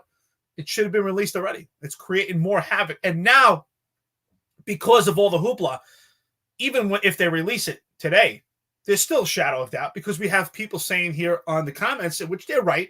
They have their right to think that maybe the video is doctored up because they didn't release it right away. So again, this is a complete failure on all ends. And even if they release it now, we're still in this position left with the shadow of doubt. And again, I can understand why these lefties think that way. It's like, well, if nothing went wrong, then just show us. Because everyone's visual. It's like show and tell. Well, okay, if it's right, just show us. Why won't you show us? I think that's like a normal question, right, John? Just show it. Why won't you show it? I don't know. I don't understand. Stupid. So, all right. So let's see when this body camera comes out. When it does, we'll bring it to you, of course. But let's move on from that. There'll be, again, there's going to be a big protest tonight in front of the Bronx courthouse, 5:30. You're going to see insanity there play out as well. So here's some more insanity coming out of New York City. The district attorney, Alvin Bragg, obviously, again, for Manhattan, wants in the Daniel Penny manslaughter trial, he wants to ban testimony on Jordan Neely's psych history, his K2 abuse, and his K2 abuse before the subway chokehold death. Obviously, Daniel Penny's entire history going back to pre-K will be brought into this trial, right? And he really has none. He's serving this country, served the country, really upstanding citizen, nothing in his history. But they will bring in his 6th grade records if maybe he got into a fight before the age of 13 and things of this.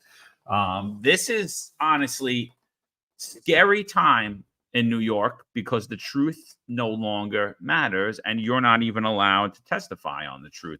So we're going to sit there and say that this person was emotionally disturbed, yet the prosecution, the DA, is trying to remove that from evidence that, in fact, this person has a long history of being emotionally disturbed. What do you think about that, Eric? Immediately, that flag for me, right? There's an attack on the character of Daniel Penny, right? They want to bring into light everything in his life that may have shed light on his potential for violence. That's what they want to paint. But yet, the standard does not apply for Jordan Neely, which I think is absolutely ridiculous. They don't want to bring anything to his past. Why? Why do they not want to bring up his past? Because his past will be a sure reflection of what happened that day in the subway car, that he was menacing subway riders, that he was a threat, and that Daniel Penny, in fact, supported and helped the public and did not go out there just with violence and just act without provocation. And that's what they don't want to see. Again, this is just ridiculous that we're going to attack the character of Daniel Penny and not Jordan Neely. The only thing that Daniel Penny did that day was be white. And that's the whole problem. That's the only reason that this story made it as far as it did. And that's why Daniel Penny is on charge, is in a position fighting for his freedom and fighting for his life. And so, Daniel Penny, I say to you, Semper Fi, brother.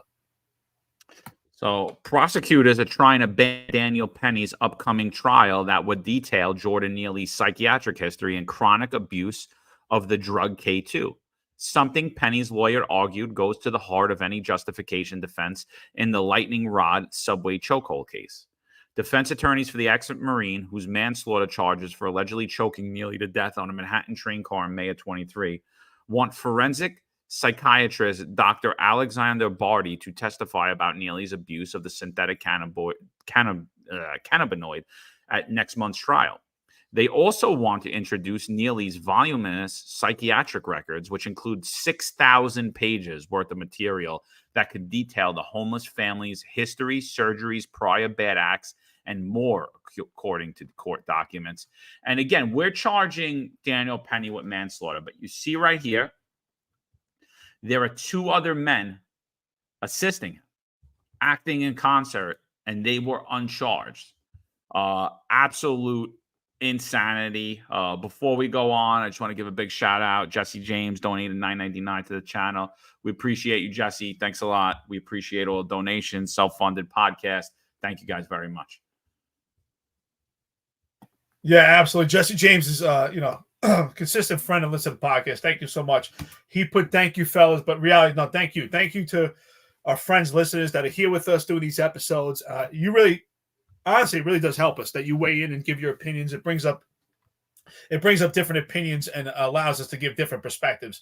And, I can't be appreciative enough. So again, I think that's, we talk about chain of custody as we did in this case with the subway shooting incident involving the 2 police officers that we just had that press conference. It's unparalleled with this incident here. We need that perpetrator that stole that knife or took the knife for good reason. We don't know. I mean, honestly, I think it was a very convoluted response to that to the chief of the Force Investigation Division. Why not just say then? We don't have to say exactly what he said verbatim, but tell the public what was his intentions. Was his intentions nefarious, or were his intentions to actually help the police department in recovering that knife so no one else gets stabbed? That is something they should have gave to the public. I think that, again, lacked complete transparency, horrible PR campaign, but it's unparalleled for this because we don't have the two. And I say perpetrators. If Daniel Penny is a perpetrator, those 2 that assisted him are also perpetrators, but we don't have them. They have not been charged in this incident. So we're missing a complete link. That is absolutely absurd. So they're either perpetrators or witnesses. And which one is it? And if they're witnesses, so is Daniel Penny. Daniel Penny is just a subject to circumstance, and he's a victim himself. If anything, he should be awarded as a hero for helping the strap hangers on that day, not be charged for his life. 100%. 100%. You were involved. That's it. You have to get charged as well. Your testimony matters. You were there. So prosecutors from Manhattan District Attorney's offices said in a recent filing that testimony records would only serve to batter Neely's reputation before the jury. Obviously, we're talking about the events leading up to that, and they would need to bring in the character and the emotional and mental state of somebody who everyone's saying it was an emotionally disturbed individual and acted irrationally at that time frame. Their suggested introduction is a transparent attempt by the defense to smear the victim's character so the jury will devalue his life. Assistant District Attorney Daphna Yoren wrote in defense's request. The doctor's proposed testimony about Neely's past violent behavior and aggressive tendencies is clearly impermissible because it's not related to the fatal encounter, the prosecutor wrote. The only thing relevant to the justification defense is the victim's behavior at the time of the incident, Yoran continued. Numerous witnesses will testify regarding Mr. Neely's aggressive behavior on the date of the incident. The jury does not need and cannot be permitted to hear Dr. Barty's opine as to why Mr. Neely was aggressive. In response, dated Tuesday, Penny's attorney, Tom Caniff, wrote that the defense had no intention of trying to smear Neely's reputation in open court. Instead, the government motives should be examined as they seek to impede the jury's truth-seeking function by suggesting that the jurors be barred from considering facts relevant to the issues material to the case, Caniff wrote in the filing. The attorney also argued that the testimony evidence would demonstrate that Mr. Neely was likely under the influence of K2 and experienced a psychotic episode when he boarded the Queens-bound F train on May of last year, the manifestations of which made his appearance and effect more pronounced and hence more threatening to Mr. Penny and his fellow riders. That information, he continued, would inform the jurors understanding the plausibility of the witness accounts of the degree of hostility that Mr. Neely exhibited. Neely's toxicology reports confirms that he had K2 in his system when he died, Caniff said, but the report did not say how much was present. Eric, who do you agree with here? The defense attorney or the DA? Oh, but dude, we've been talking about this. Listen, the bottom line is, if we're going to release the information and the character of Daniel Penny, we need to know that. Even without that, we need to know the character of Jordan Neely. We need to know his emotional state day in and day out. And actually, it's a reflection of his emotional state on that day and how he was, and how his actions were, and how he was an actual threat. We have a past history that shows he was a threat to the strap hangers on the subway car that day. This is just more ridiculousness. It's absolutely, it just shows if we actually get to this point that they're not going to release the character traits and his past history, it's not a fair trial. Absolutely not. It's not a fair trial. And they might not even care. Maybe they want to convict him. They know it'll lose an appeal. It's just more political theatrics. Yeah, I mean, absolutely. I think that the defense attorney's point is very relevant, right? He's saying that, well, we believe that he was on K2 at that moment in time. So I have to bring in these records, right? I have to bring in these records to show exactly what Penny and the rest of the passengers on that subway car were facing. I think, that's a brilliant reverse argument. And I think it's disgusting the fact that the DA is looking to remove valuable evidence that no reason shouldn't be there. The expert testimony would show that Neely was using the drug right before his fatal encounter with Penny, and that he was showing the same behaviorist traits of some mired in the throes of a K2 high, the attorney said. Mr. Neely's actions at the time of the incident, when viewed through the lens of his treatment history, suggest that he was off his medications, abusing K2, and experiencing a psychotic episode, the attorney wrote. Concepts like proportionality, de-escalation, and, of course, reasonableness are woven into the very fabrics of this case, Caniff said. It's impossible for the jury to fairly weigh the evidence and to afford Mr. Penny a fair trial he is constitutionally guaranteed unless permitted a full understanding of the aggression, irrationality, and terror that Mr. Neely was manifesting. Penny, a former infantry squad leader, was indicted on one count of second-degree murder and criminally negligent homicide for the caught-on-camera confrontation that left Neely dead on the floor of Manhattan F train. Penny's attorney had tried to get the case dismissed in October, claiming they were issued with the prosecutor's instructions to the grand jury and that the city medical examiner never conclusively established that Mr. Penny's actions killed the homeless man during the struggle. But Manhattan Supreme Court Justice Maxwell Wiley waved that off, ruling the examiner's testimony and Neely's death certificate were more than enough to establish that the defendant's actions caused the death of Mr. Neely. Penny, who was free on a $100,000 bail, faces up to 19 years behind bars if convicted in the killing of Neely, who witnesses say launched into an explosive tirade during a train ride on May 1st. A former Michael Jackson impersonator had a lengthy history of mental illness and was allegedly threatening other strap hangers before Penny stepped behind him and sunk the chokehold that eventually killed him, according to the medical examiners. Penny has said he didn't mean to do it, but he thought he needed to step in to shield fellow subway riders from Neely, who witnesses say was tossing trash and screaming that he was going to kill a mother effer and go to jail. A lawyer for Neely's family said earlier this year that Neely was riding the train unarmed, asking for food that day. He had no gun. He had no knife. He was hungry, attorney Lennon Edwards said. In desperation, he was emotional, but the stress does not mean dangerous. So we're asking you to keep an open mind and remember the pain that the family is suffering. The trial is expected to start October 21st, and that's going to be another shit show. They want to paint the picture that because he's unarmed, he's not a threat. It's absolutely ridiculous. You know, we talk about culpability. So when you're on trial, your culpability is what's very important, and that's how charges reflect, right? Your mindset. Did you have intent? Were you reckless? But what's also important is what led to this. And what led to this is also the mindset and the culpability of Jordan Neely. That's why it's so important to talk about what drugs he was taking and how he was induced. Because what I know about K2 is it does create excited delirium. It causes people to just create erratic decisions. Some of this K2 is far worse than just regular natural marijuana. It's absolutely ridiculous. It makes people act out in numerous ways. And the fact that they want to redact that kind of information, again, it just further shows that this is not going to be a fair trial if we get to that position. And Jordan Neely is being protected in a way because it's a race issue, and that's unfortunate. It's a race issue. It's political theatrics. Daniel Penny had no intentions, and we can clearly see it, no intentions to kill him that day. And again, what are we missing? We're missing numerous witnesses from this. We're missing the two other perpetrators, and they should be called perpetrators if Daniel Penny is referred to as a perpetrator. We're missing links. This is not a fair trial. Absolutely. If he gets convicted by this, absolutely it will be an appeal. And hopefully he'll win on that level. But this is absolutely ridiculous that he even has to go through that. He's a real American patriot that served his country, and he was trying to be a good Samaritan this day. So no longer will we have good Samaritans. This is right here is the benchmark if you decide to be a good Samaritan or not. You know, we see older women, 80-year-old women getting assaulted right now. It's disgusting.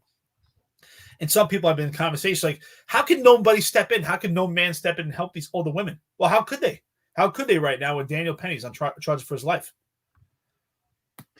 Yeah, so listen, before we get out of here, I found a couple of interesting Diddy videos last night. Let's talk about the health commissioner tomorrow. I think that whole thing's damning that Steven Crowder just put out, and there's a lot coming out about it. So I don't have a lot prepared for that. But there's a lot of Diddy stuff. And honestly, we could put a lot of stuff to bed right now. The first thing I want to put to bed right now is without a doubt, there is no longer an argument of who's a better basketball player, who's a better person, Michael Jordan or LeBron James. That is gone. And I'm going to show you why. Here. Here we go. Let me get this up on the screen. Here's LeBron James getting ready for Diddy party. Here he is, baby. Diddy party. You see LeBron James to the right? This appears to be the same live stream that we brought to you yesterday. This appears the same live stream we brought to you yesterday where that little girl was on it, because you see the same dudes are in the background. And he was wearing the same hat, Diddy. Looks like the same thing. And then LeBron James gets on a little while later. Let's see what's being said here. I didn't listen to everybody know ain't no party like a Diddy party. So yeah, that's what's up. Yeah. So everybody know there ain't no party like a Diddy party. So was LeBron James doing what did they call it? The freakouts. Do you think he was? Because to me, it sounds like LeBron James was at the freakout parties. I had to look real quick. I'm like, is that Dennis Rodman? But no, it's LeBron James. Oh, listen. Oh, I mean, clear as day. I think this picture paints a good story for me. I think someone was doing the freakouts. Absolutely. Nice dress. What is that? A maid outfit? Sick. Oh my God. Sick. Hey, listen, I don't know. Not my style. Let's see what else Diddy's got. I got a bunch of stuff here from Diddy. Hysterical. Here we go. Let's see how this one aged. Okay, ladies and gentlemen, for all those in London that don't know what happens to the white man when he comes to a P. Diddy party, this is what happens to the white man. It's so unfortunate. You gotta pull back though, so they can see. That's crazy. Matt, move out the way. You're still alive. Look at that. Look. Would you get a drink on his head? And that's James from Simeon Mobile Disco. He is a actual DJs aren't supposed to pass out, but when they come to one of my parties, this is what happens to him. I put him to sleep. Next day, right? You put the drink on his head. There you go. There it is. Sounds like someone was drugged today. Okay. I put him to sleep. Yeah. That didn't age well. Sounds like he was drugged to me. That definitely didn't age well. These people are disgusting. I was getting nauseous watching this stuff here. There So, we go. This girl, I forget who she is, but she's somebody. I think she had a show at some point. But watch her. Watch what she does while she's on the live stream with Diddy. She won't sip the drink. Watch this. So everybody knows what was happening here. Obviously, this kid took a mixed drink, right? Because what we were talking about yesterday, it was rumored that a lot of his bodyguards said they would spike the juice. They would open the bottle in front of you, and then some dudes that would grab the juice for a mixed drink, they would just be unintended targets, and they'd get date raped, right? Well, they get the date rape drug, take them. It is alleged that he was raping dudes too. And then, I don't think he was raping everybody that got spiked, but I think there was some dudes that were getting raped. AJ says that's Diana Ross's daughter. I think you're right, but I think she had a show herself. I think that is Diana Ross's daughter. Watch this. This is pretty. This is pretty interesting too. Look at this. Okay. Yeah. This is what is this flavor? All right, I'm gonna lower this because you're just hearing the music anyway. But watch her. Watch what happens. You're gonna see. Watch what he does. Look. He gives her the drink. Look how eyed up she is on the bottle and everything. Watch. She won't drink it.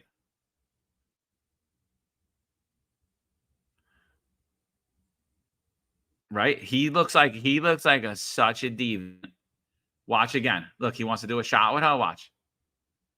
Watch this. Look, pretends again. He downs it. She pretends again. Right? Everybody knew what the hell was going on. Everybody knew what the hell was going on. Yeah, I don't know who it is. I don't recognize her, but man, you could clearly see she got like her lips like almost hit the water, and then she didn't drink it. Yeah, she definitely knows what's going on. Wow, this is some sick shit, man. Deviant. And then like the thing is, tomorrow we're gonna talk about the New York City Health Commissioner, and he basically was the dude that drafted the COVID policy, and he says that while everybody's getting fired from work and you're not allowed to eat in a restaurant and you're not allowed to do all these things, he's having drug-fueled sex parties. And this is a top official in New York City in charge of health. He's saying how he took they were rolling, saying he was tripping on basically ecstasy. I forget what the other term for it is. I'll bring in the video tomorrow and you guys will see that. But I mean, hindsight's 2020. But listen to all this. I mean, how did all these people hanging out with him? And, Eric Adams, a good friend of this dude. Eric Adams, after his house was raided, it's rumored he went to Miami and was hanging out with Diddy. What were they doing then? Well, how many times has he hung out with him? How many politicians are on that tape? That's what I want to know. Here's another video. This one I didn't watch either. This is him with on Hot 97 Breakfast Club. Let's see. Hindsight's 2020, but I think all of our vision's getting clearer about who this dude was. Here it goes. Miami a night of party, and I don't really remember what I was saying. You know what I'm saying? Would you like a reminder? Yeah, sure. Play some. Hey, yo, listen, yo, I love it all. I love it all, man. I like when you like this, Daddy. Yeah, where you put my bag? Daddy, I like when you it's right here, scrambling it's and right scraping for here. shit. No. That was you. Scrambling.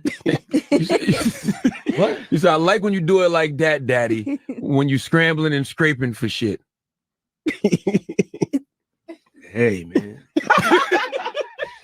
Miami a night of party, and I don't really remember. You think he remembered what he was doing there? And he was like, oh, man, what the hell else they got? Yeah. He looked nervous, like, okay, we don't need to play any more of this tape. He said enough.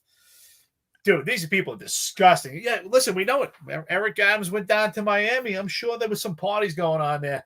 And it sounds like all the parties are free parties. It doesn't seem like birthday parties to me. Oh, here we go. The Justin Bieber thing, that's really disturbing, dude. Really disturbing. Let's go. Yeah, so I can't play the video. I'm gonna play this video. So somebody asked for this yesterday, but I couldn't find it in time before we got off, and I wasn't doing well yesterday. So everybody, when we're done, we're gonna get off of this in a little bit.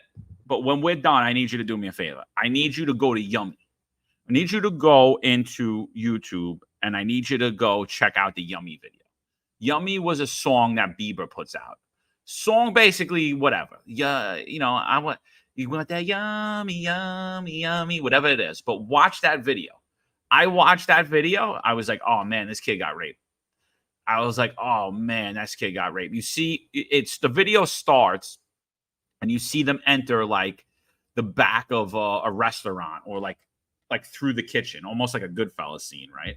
And then as soon as they get into this like hall, there's all these people that look like they're celebrities. They look like they're famous to you, right? And you see this band up on the stage, and it's these little kids up on the stage, right? And every time during the video, the band it pans to the band, the music goes right, like the microphone, like it just goes every time that happens during the video. It goes to these young kids on the stage, and then throughout the video, they're all eating. All these celebrity lookalikes are eating this disgusting food, like Jell-O with peas, and like it's disgusting, and they're all enjoying it. And he's looking at everybody like this is disgusting.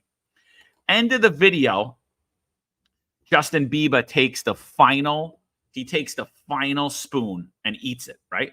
Takes the final spoon out of a plate and he eats something disgusting. And in the plate is a picture of him as a little kid about this age, right? And then the music pans again, and it pans over to a table where there's some dude sitting there that looks like could possibly be John Podesta or somebody else.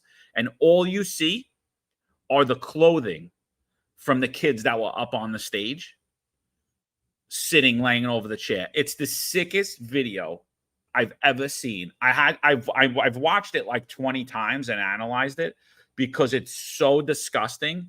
It's so disturbing that I couldn't take it. I honestly, I really highly recommend. Maybe I could pull it up. I just won't put the music on in the background and I'll show you. But it just doesn't have the same effect without that, because you really realize those kids' clothes are over those chairs. Those kids are gone. And that last disgusting bite, was his face his face when he's this years old, when he's this old, and he's a child. And I'm like, oh my God, this is insane. So yeah, let's play this Justin Bieber video. This is sick, man. So check this out, yo. Justin, you ever seen the movie 48 Hours? Right now, he's having 48 hours with Diddy, him and his boy. They're having the times of their lives, where we hanging out and what we doing. We can't really disclose, but it's definitely a 15-year-old's dream. I have been given custody of him. He signed to Usher. I'm signed to Usher. I had legal guardianship of Usher when when he did his first album. I did Usher's first album. I don't have legal guardianship of him, but for the next 48 hours, he's with me. So and we gonna go full crazy. Going crazy. We just so check this out, yo. Just John, scared to you? What's that? Does Bieber look scared to you? Dude, you and I talked about the Yummy video, and we both watched it extensively. We talked about all the subliminal messaging that we thought we saw in Yummy. It's just disgusting. And when all this stuff surrounding the shadow of doubt and the stuff we heard about Diddy, and now with this indictment, it's all coming together. And you watch, like John said, you watch that Yummy video, and you're like, wow. You see all the subliminal messaging. And here, to me, Justin Bieber, he looks quite meek. Yeah, he's a young kid, enthusiastic, but it looks intimidating. This video looks very similar to me of the one we showed yesterday with the young girl when Diddy had his arms around her and said, I adopted her. Kind of like the same thing. He's adopted these Bieber. He's taking all these kids in, and it's really disturbing when you put all this stuff together and you start to see it start to emerge. It's almost like one of those pictures that you look at and it's blurry and you focus in and the image comes out. That's what it is right now. You're starting to see this looks really disturbing, and you hang on to some of the words and it's all coming together. It's like, these are just some sick people, man. I'm nauseated by this. To me, it's just disgusting. Yeah, and again, dude, I don't know, man. I can't even say. I had a cousin who wanted to be in the entertainment industry, and my family was very blunt about shit. They didn't hold back what they said, and he used to, and I'll never forget it. My uncle used to say, you want to be in Hollywood? You know what you got to do to be famous? And he would be very graphic, and when we were very young, what they got to do to be famous. And I don't know, man. If you had a kid that was very talented and Puff Daddy liked him, and he's like, oh, fly your kid out to LA, spend 2 days with me. Absolutely not. My kid is not spending the night with anybody. You want to spend the night? Let's all spend the night together. I'm coming too. I might even bring some of my friends with me. It'd be a very uncomfortable 48 hours, put it that way. I don't understand where the parents are here. You're basically, you're selling your kids. You're selling your kids to these people. I always said the same thing. I'm not one for sleepovers. When it comes to my kids, my older ones, when they want sleepovers, hell no. I'm with you. Okay, well, let me go over there and sleep with you. I don't trust anybody with my kids. Absolutely. Just look at his face right there.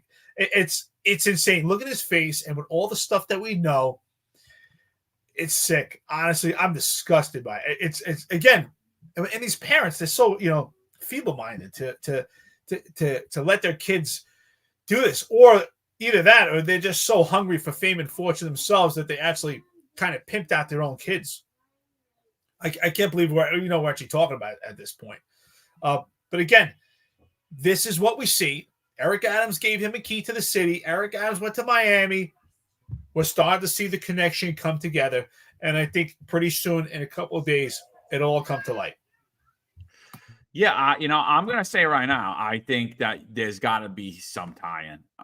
I'd be shocked if there wasn't. He gives Diddy the key to the city, the Southern District. Again, it just keeps replaying in my head that last year Diddy got the key to the city, and this year he's indicted by the Southern District of New York. And it doesn't matter how powerful you are, things are gonna come. So I think there's some crossover here, 100%. Like we said, there's male prostitutes being brought, female prostitutes being brought. We know that it's being alleged that he had a fixer in the LAPD, but obviously you're going to need fixers in every big city. And we saw that there are allegations that we had some high-level fixers, not only in New York City politics, but in the upper echelons of the NYPD, the guys who could actually make things disappear. So it won't shock me at all. It won't shock me at all if things are tied in. You got anything before we get out of there? Before we get out of here?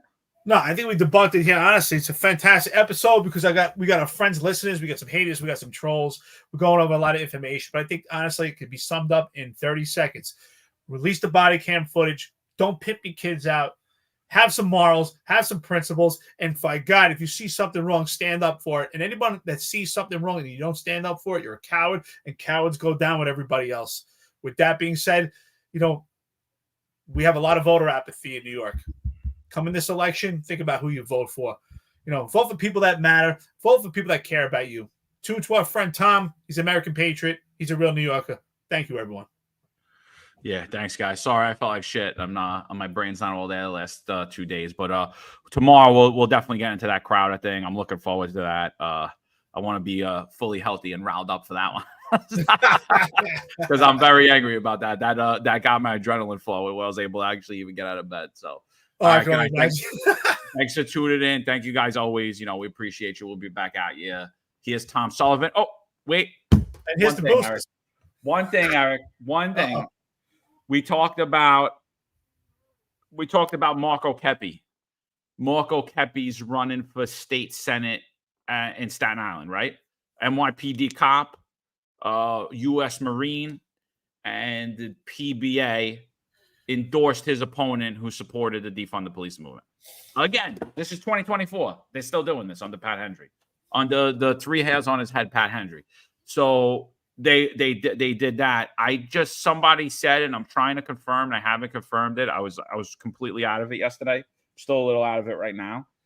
But they also endorsed Tom Sullivan's opponent as well. I mean, a Democratic opponent who supports all of these open borders, who supports, basically taking the parents' ability to actually properly parent their kids and putting it in the hands of government when it relates to medical decisions and things of that nature. So I'm hearing that they endorse them as well. What do you think about that real quick, that they're endorsing all of these people that are directly against not only the safety and well-being of their members, but also the safety and well-being of their members' families? Oh, absolutely. What do we see time and time again with the union right now? They keep endorsing people that are in complete opposition, that are polarizing to the police department. Not just people that are questionable, like, hey, is this person supporting the police department, but there's a couple issues that we need to work out. They're supporting people that are polarizing for the police department, actually put the police in harm's way and put the public safety in harm's way. I'm curious also because the union does watch this podcast, and we are promoting Tom Sullivan.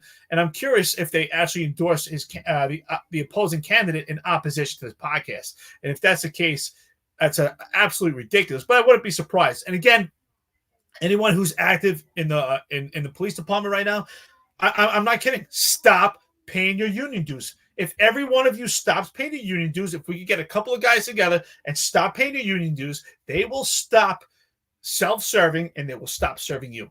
They will start serving you. And that's the only way. You cut off the funds, you cut off their ideology. This is absolutely ridiculous that they keep funding these polarizing candidates that put the police department harm's way, and they're hurting you. They're not serving you. Unreal, dude. Absolutely unreal. I you know what, dude? I don't even think that it's anything to do with this podcast. I just think it's because they're so tied into the Democratic machine. They just do what they're told. I think that I won't be shocked if it comes out that Patty Lynch was actually at some of these freakouts as well. He's real tied in. He likes to party a lot as well. So, Pat, if you're at those freakouts, bro, I hope you're having some good. I hope you're not sweating it out like I am. I'm sweating for different reasons. I'm sweating because I'm sick. I got a fever. I'm not sweating because I don't want that tape to come out, right? Well, I tell you what, John, if it comes down to that point, eventually, if this all comes to light, we'll expose everyone that was taking part of these free parties, that even if they just stood there and did nothing, never spoke out, you know what? They're to blame. Every one of these people is just disgusting. Absolutely. Corn Pop, and my girl Corn Pop asks, did GOP endorse Kepi? It's not on their website. Of course, they did not. If you're any version of a man, you're not going to get endorsed by the Staten Island GOP. They're anti-masculine men. They're anti anyone who has a strong platform or a strong masculine. They need people that are like a feather that just go like this with the wind. They're like, oh yeah, no, everything's good. Everybody's my friend. So absolutely not. Again, if the Staten Island GOP had any clout whatsoever, They would have reached out to me, and I'm not patting myself on the back, but they would have reached out to me 2 years ago and asked me to run while I was blasting everybody. And they didn't, because they're not looking for strong candidates at all. They don't want people that love New York City or care. They want the same messaging going through. I said it before, I'll say it again. Staten Island GOP is the progressive light. Look at Joe Borelli. He's the worst representative for conservatives. He's the worst representative for Staten Island residents. Same's true for David Carr. I mean, they're weak. They're cowardly. They don't put out a message. They don't combat anything. They wait for the tides to turn before they say anything. They don't even push back at the lefties. They hang out with them, pretend everything's all right. So yeah, I don't see times getting better until this happens. Kay says, is this another 4-hour episode? It's going to take 2 days to watch. No. And then Sherry Albaugh says, Cardinal Dolan put out a paper saying vote no for Prop 1 because of the sheep and wolves closing. I'm shocked about that because I tell you, I'm not a fan of Cardinal Dolan at all. So this props me up a little bit. He got a little bit in my eyes because he was dead silent about the mandate. He's going to be dead silent about what we're going to talk about tomorrow. But yeah, 100%. If you're still in New York, you're still in New York City, vote no on Prop 1. They are attempting to remove your parental rights and be able to your little children who aren't even of any type of decision age to be able the government to administer medical treatment on your child. Vote no. It's absolutely disgusting. And it's disgusting that the New York City PBA would endorse any candidate that supports that. Absolutely disgusting. Stop the dues. Very simple. Stop paying those union dues. You can get dental and prescription plan quite cheap.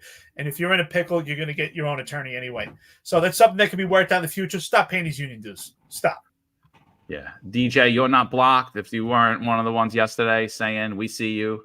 Yeah, I think that's it, guys. Listen, we'll be back tomorrow. We're going to talk about that health commissioner. We're going to talk about a lot of other things. Appreciate everybody for tuning in. Sorry to go on that rant, but totally forgot while we were on the topic of Tom Sullivan. I mean, it just weighs in so heavily.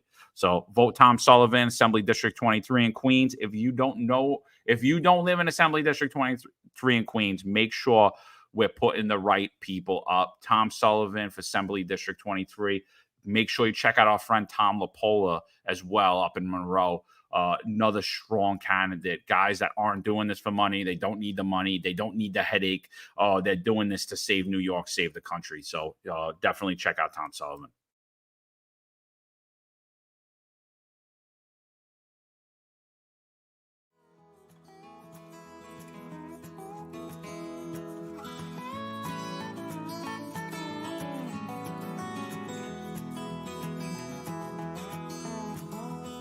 Tom Sullivan is the Republican, Conservative, and Common Sense Party candidate for New York State Assembly District 23. Tom is a financial professional who served simultaneously in the United States Army Reserve for 30 years and has now retired. His district covers Ozone Park, Lindenwold, Howard Beach, Broad Channel, and the Rockaway Peninsula. Come November, I would empower our law enforcement agencies to go out there and do their job and not put them or their families or their pensions at risk for doing their jobs. We need drastic change in Albany so that we have a say in this matter and they realize people of New York State will hold them accountable. The Sullivan family has a legacy of service. Tom served for 30 years protecting and defending the rights of others. Come this November, he has earned your support. This advertisement's paid for by the Friends of Tom Sullivan. There's a handful of retired officers that don't live in the state that have a lot to say about the dream team, as I like to call it. All of a sudden, they retire and have a master plan on how to fight crime, but nothing to contribute when they were here. They want to come back and be part of the dream team. What can I say? Law enforcement professionals dedicate their lives to serving and protecting our community. But who's protecting their financial futures? That's where Laidlaw Blue comes in. Our wealth management platform is specifically designed for the law enforcement community. Laidlaw Blue is a division within Laidlaw Wealth Management, run by retired New York City detective John McDermott. His status as a retired detective uniquely positions him to establish a deep connection between Laidlaw Blue and the law enforcement community. Our platform is easy to use and provides a range of financial services, including investment management, retirement planning, and insurance solutions. With Laidlaw Blue, you can secure your financial future and provide for your loved ones. Our team of experienced financial advisors understands the unique challenges and opportunities that law enforcement professionals face. We're here to help you navigate the complexities of financial planning and achieve your goals.